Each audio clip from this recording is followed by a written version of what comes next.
Hi, my name is Chad Hopeful. I'm the fire chief here in Stillman Valley. Thank you for taking the time to watch this short video in honor of the men and women who died on 9/11. I've been asked to make this video to talk about what it was like on the morning and the day of 9/11, as well as the time since then.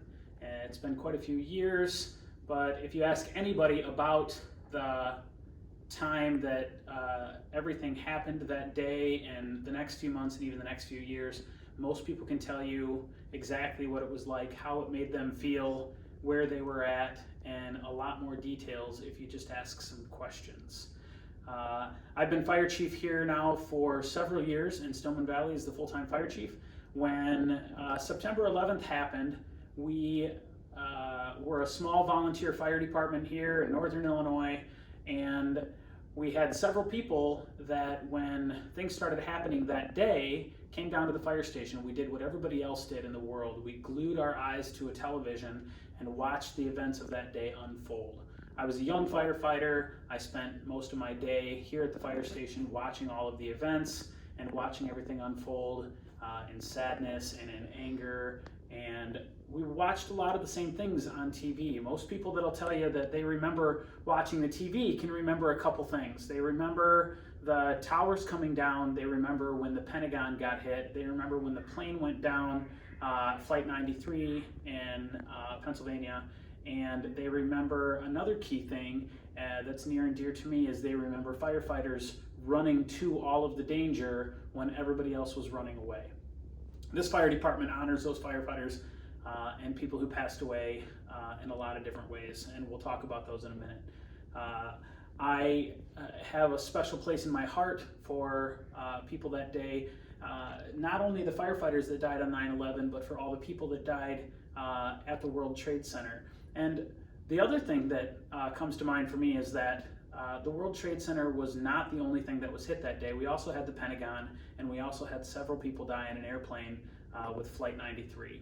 I do a lot of traveling for work, and I spend a lot of time on the East Coast, and every time I drive out to the East Coast, I stop at one of the memorials, whether it be the Pentagon, the World Trade Center, or even the Flight 93 Memorial, which is the one that I've been at the most. I've met a lot of people. I've met a lot of the parents and family members of the family that was on the Flight 93 before it went down in Shanksville. I drive around the countryside thinking about what it must have been like that day, seeing an airplane flying real close to the ground.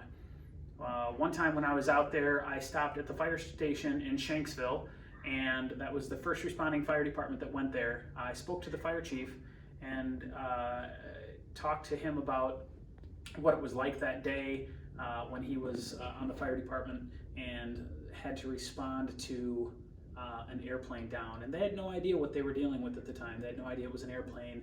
They just knew that they had a lot of things that were on fire out in a field and some forest. So spending time out there, getting to know some of those people makes me really think that it was more than just an event. It was something that affected everybody's family. So I have been out to the 9/11 Memorial and met some of the family members there. I've also been to the Pentagon. I know some very near and dear people to my heart who had family members pass away in the Pentagon that day, and some of those people didn't find out till days later that their family member was perished in the Pentagon, just because of trying to identify who the missing were and who the people that had perished were. So I put myself in the position of those family members, and it really strikes home with me being a firefighter and knowing the sacrifice that men and women made on the day that all those events took place.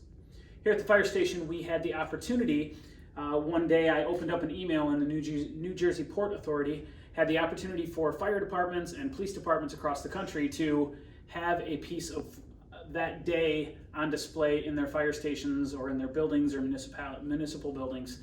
And at the time, the fire department decided that we would take a piece of steel from the World Trade Center. They had a bunch of steel that was accumulating, that was gaining rust and so forth, and we had to sign so many documents that showed that the World Trade Center steel was going to be put inside our fire station. It wasn't going to be moved. We wouldn't use it for anything else other than to memorialize the men and women who passed away on 9/11. So right behind me, you can see that we have a piece of the World Trade Center steel.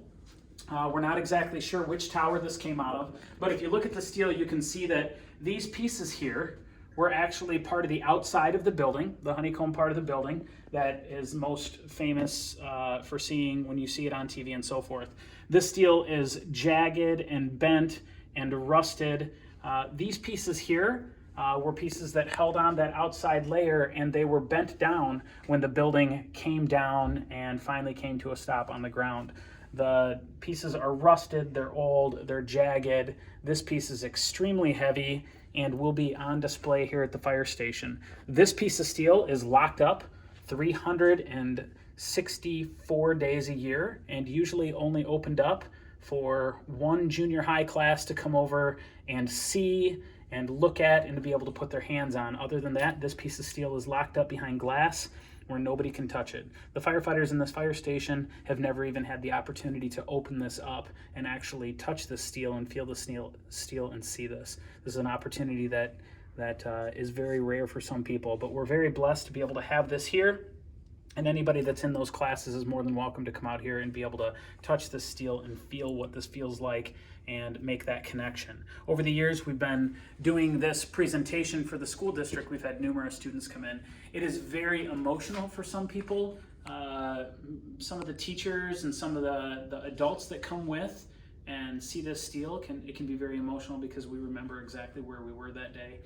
I have the opportunity to be in this building 5-6 days a week sometimes, and I walk down this very hallway, and sometimes I walk right past this steel and don't even think about it. And then some days I walk past this steel and realize that 5 feet away from this piece of steel, there might have been sitting somebody that had their very last day because of these tragic events. And sometimes that hits me harder than it does on other days. The other thing that we have over here on this wall is we have a timeline of events, of things that happened that day, showing that 8:46 was the first event. Moving on throughout the day, we had all the different events that led to the outcome of that day. On the morning of September 11th, my phone is set to go off at each one of these times. I have an alarm that goes off. I take just a minute and I think about exactly what happened on those days, or on that day at those exact times, and think about all the different things and all the different people's lives that were affected. Not just the people that were in the towers, not just the people that went to the towers, not just the people that ran away from the towers or the people that ran from the Pentagon, but all the people, all the families that affected. Numerous people joined the military not too long after those events on September 11th, and it changed the course of their lives, and it changed the course of their families' lives. Moving on, even till today. Numerous people, hundreds and hundreds of people joined the fire department after the events unfolded on those days because they wanted to be somebody who had an effect on somebody's lives. So many things changed the way we look at things in America just because of the events of those days. Like I said before, I have a very, very strong connection to the Flight 93 events when that aircraft went down in the field in Shanksville, Pennsylvania. Meeting a lot of those people, going out there often, collecting different things from the museum that's out there. If anybody ever gets a chance to go there and see the memorials that have been made, not only in honor of the firefighters, but in honor of the family members and so forth, absolutely take the time to do it. September 11th, we had 343 firefighters lost their lives that day, along with numerous Port Authority and other police officers throughout that day. There's a picture here that I want to show that is titled The Last Ride. If you look at this picture right here, the first thing that you see is the towers that are burning prior to them falling, but you see a ladder truck down here, and this ladder truck on that day loaded up and went into downtown Manhattan when the towers got struck. Everybody on this ladder truck passed away that day because they went in to try to help people that couldn't help themselves that day. Every single person on that ladder truck.